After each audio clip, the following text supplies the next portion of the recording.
Olá, shalom para você. Vamos compartilhar aqui esse tempo de devocional. Quero conversar com você sobre sermos pessoas acima da média. Eu li uma vez um livro que fala sobre ser acima da média e ele compara então o ser humano com uma águia, né? A águia é um animal bastante solitário, mas tem uma visão extraordinária, consegue enxergar a 2 quilômetros de altura um rato, e ele parece que tem assim na sua visão como se fosse um binóculo nos olhos, né? E não como ser humano, enxerga muito. Mas o que acontece muitas vezes, a águia é um animal solitário, muitas vezes ela vive em montanhas muito altas e alcança voos extraordinários. O acasalamento é até morrer dos casais e eles sempre voltam para o mesmo ninho e refaz o ninho. Então, assim, a águia ela é um exemplo, até o próprio Salomão disse sobre a águia, né? Falou como a águia ela é majestosa em voar. Então, a gente não pode ser pessoas como o peru, né? O peru ele não consegue fazer voos incríveis muitas vezes, mas a águia faz. Então nós precisamos viver acima da média, acima da mediocridade. E assim, naturalmente nós temos ímãs que nos puxam para coisas negativas ou para as pessoas que nos puxam. Então nós precisamos nos libertar desses ímãs. E lá no Evangelho de Lucas, capítulo 14, verso 25 a 33, Jesus fala 3 vezes, ele é bem enfático ali. Se você não fizer isso ou aquilo, não pode ser meu discípulo. Se você não fizer isso ou aquilo, você não pode ser meu discípulo. E quando Jesus fala isso, ele está falando de 3 coisas básicas, que é o relacionamento, objetivo e desejos e possessões pessoais. Então Jesus, quando ele fala nesses 3 termos, né, de relacionamento, ele diz assim: toma a sua cruz e siga-me. Bom, tomar a cruz naquela época, quando as pessoas viam alguém carregando uma cruz, já sabia que essa pessoa estava indo para a morte. Então Jesus está falando de renúncia.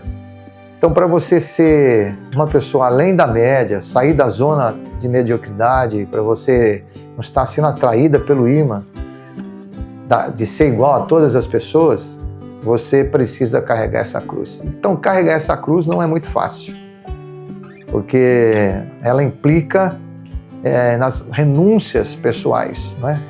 Nesses objetivos pessoais. Então, a segunda coisa, qual é o nosso objetivo pessoal?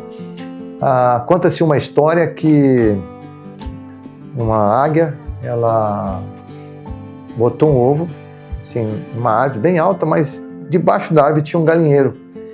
E esse ovo caiu ali, escorreu num vendaval, e o dono do galinheiro ali, que cuidava das galinhas, olhou aquele ovo e, supostamente achando que era da galinha, colocou no ninho. E nasceu então os pintainhos, os pintinhos, todos amarelinhos, mas nasceu também a águia, o filhote da águia, que era totalmente desengonçado, totalmente diferente daqueles.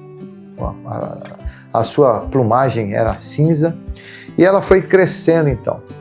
Só que os seus irmãos, né, de criação agora, eles tinham todo o tempo, eles ciscavam, eles pegavam as minhoquinhas, pegavam os bichinhos, e aquela águia, ela tinha uma outra ideia, ela tinha uma ideia de sair daquela situação, levantar voo. Então ela começou a levantar voo. Só que os seus irmãos, a sua própria mãe, né, dizia assim: você nasceu para ser galinha, e o que você quer? Então, nesse tempo, essa águia acabou se fortalecendo, e um belo dia ela acabou voando, levantando o voo, e ela saiu daquela zona dela de mediocridade, e ela foi então alcançar os lugares altos, né? Então, para alcançar lugares altos, você precisa matar os seus desejos. E esse matar o desejo é muito complicado. Então, lá em Lucas, capítulo 14, verso 25 a 33, então Jesus ele fala sobre a cruz Mas ele também conta uma história. Ele diz assim, ó, se alguém quer construir alguma casa, tem que fazer contas. Quanto que eu vou gastar para construir essa casa?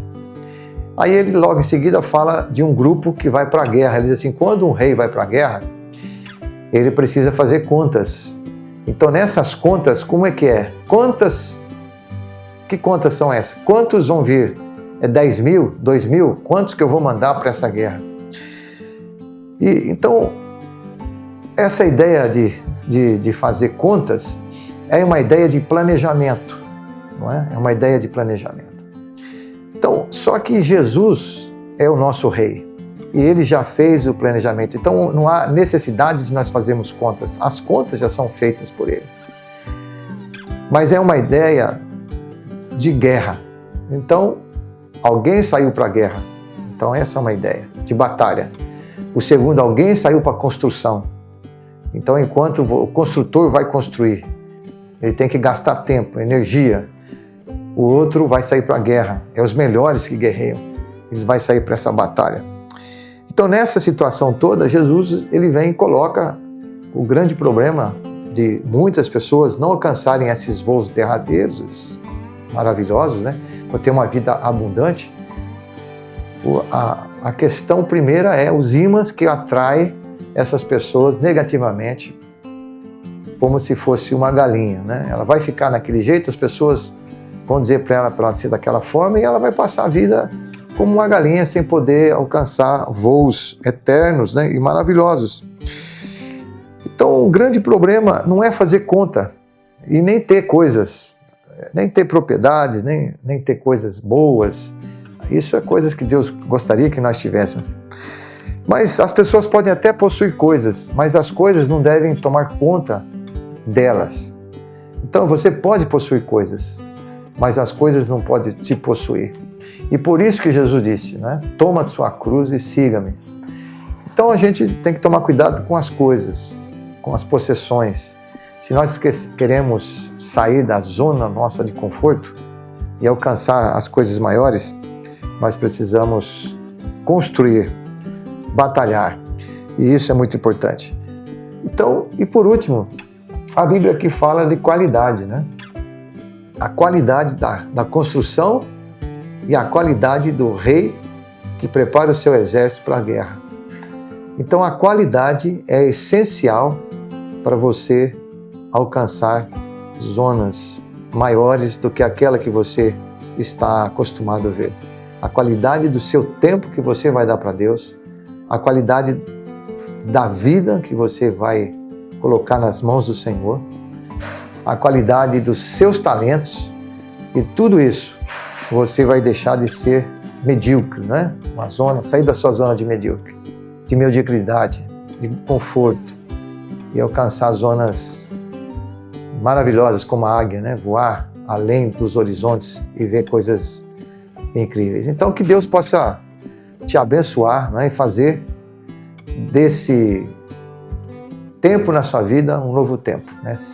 Ter uma vida abundante, uma vida realmente direcionada, abençoada, mas a necessidade então de uma mudança drástica, né? Na sua vida e na sua zona de conforto. Liberte-se do imã que o mundo te atrai e alcance voos maiores. Deus te abençoe. Até semana que vem.